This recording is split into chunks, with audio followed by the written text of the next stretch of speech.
took 010 cents. I gave the poster $2,400 for being Whoa. Showtime. Boom. I'm a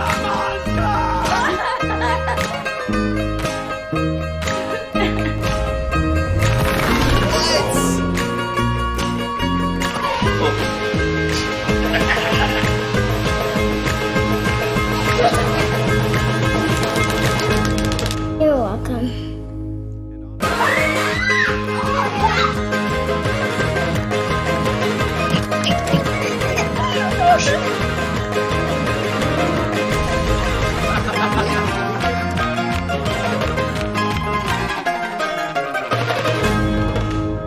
We're getting those family dynamic vibes where one sibling is always cleaning up the other one's disasters. But here's where it gets really heartbreaking. Their parents have been bailing Maya out since she was a teenager, but they passed away in a car accident 2 years ago. So now, apparently, our poster is, quote, the bank. Can you imagine? You're grieving your parents and suddenly you become responsible for your adult sister's terrible financial decisions. That's already a huge burden. But wait, it gets so much worse. This whole mess started about 6 months ago. Maya had been texting her constantly about how she was behind on rent and her landlord was threatening eviction. She was crying on the phone, saying she'd learned her lesson from previous financial mistakes and just needed help this one time to get back on her feet. Now, I want you to pay attention to this part because it's important. Maya claimed she owed $2,400 for 2 months of back rent plus late fees, and her landlord gave her until the end of the week to pay or she'd be out on the street. Our poster was hesitant, and rightfully so, because this wasn't the first time. Get this. Since their parents died, she'd probably given Maya close to $8,000 total. $8,000. Money for her car payment when it was about to be repossessed, money for groceries, money for her phone bill, money for, quote, medical expenses that she later found out was actually credit card debt. But here's the thing that really gets me. She says Maya is her only family left, and the thought of her being homeless really got to her. Like, can you imagine being in that position? Your sister is manipulative and irresponsible, but she's literally all you have left of your family. Even her fiancé David was against it and kept saying she needs to learn somehow. But our poster couldn't just let her end up on the street. So she transferred the $2,400 to Maya's account on a Wednesday. Maya was so grateful, crying and promising she'd pay it back within 6 months, saying she'd gotten serious about budgeting and was even looking for a second job. Our poster told her this was absolutely the last time, and that she needed to figure her shit out because she's planning a wedding and can't keep being her personal ATM. Now here's where this story goes from sad to absolutely infuriating. That Friday, just 2 days later, she's scrolling through Instagram and sees Maya's story. Maya is at the airport with her friend Jess, posting about a, quote, much-needed girls' trip to Miami. I literally got angry just reading this part. She says she stared at her phone for like 5 minutes thinking it had to be old photos or something. Like your brain can't even process that level of betrayal at first, right?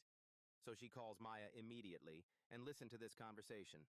Maya, what the hell? You're in Miami? Didn't you just tell me you were about to be evicted? And Maya goes, oh, hey, sis. Yeah, Jess surprised me with this trip. Her boyfriend has a friend with a condo down here, so it's basically free. The audacity. The sheer audacity of this woman. What about your rent? The money I gave you? I paid it, don't worry, we're just here for a long weekend. But something felt off. Maya's voice got weird when she mentioned the rent. Like she was lying. So our poster did something that maybe makes her an asshole too, in her words. She called Maya's landlord. Now, some of you might think that's going too far, but honestly, when someone lies to you about $2,400, I think you have every right to verify their story. She had his number from when she'd paid Maya's deposit the year before. And here's the bombshell.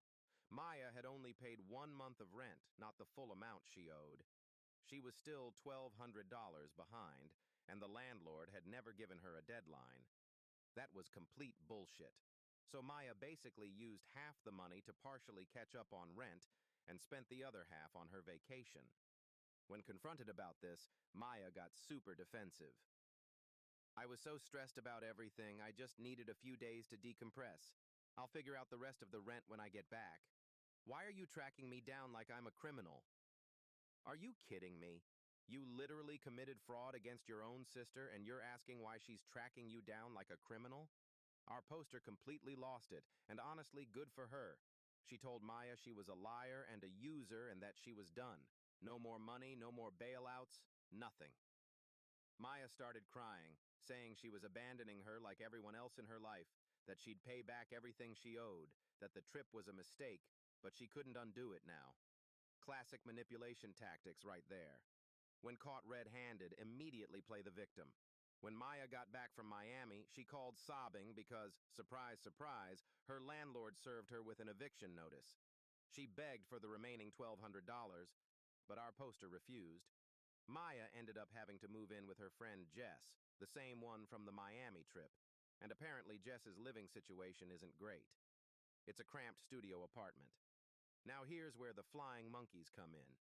Maya's been telling their extended family and mutual friends that our poster is heartless and abandoned her in her time of need. Their aunt called saying Maya's, quote, going through a rough patch, and that family is supposed to support each other no matter what. Some of their mutual friends have made comments about how she has a good job and could easily help Maya get a proper place to live. Maya keeps texting her articles about how grief affects people differently and that she's been struggling with depression since their parents died, which makes her spending impulsive. And this is where our poster starts second-guessing herself. She says she does feel guilty sometimes because Maya's right about the grief thing. They both lost their parents and maybe Maya's coping badly. She makes decent money as a nurse practitioner while Maya works retail. But then she says something really important. I also feel like I've enabled her for years, and she literally lied to my face about what she needed the money for. David, her fiancé, says she did the right thing, and that Maya will never learn responsibility if people keep rescuing her. But sometimes, she lies awake wondering if she's being too harsh, especially since Maya is all the family she has left. Outro, 11 to 11:15 minutes. So what do you think? Is she the asshole here? Personally, I think she's absolutely not. Maya committed fraud, manipulated her grief, and has been financially abusing her for years. Drop YTA or NTA in the comments below and tell me what you would have done in this situation. And if you want more Reddit drama like this, make sure to hit that subscribe button. Trust me, we've got some wild stories coming up.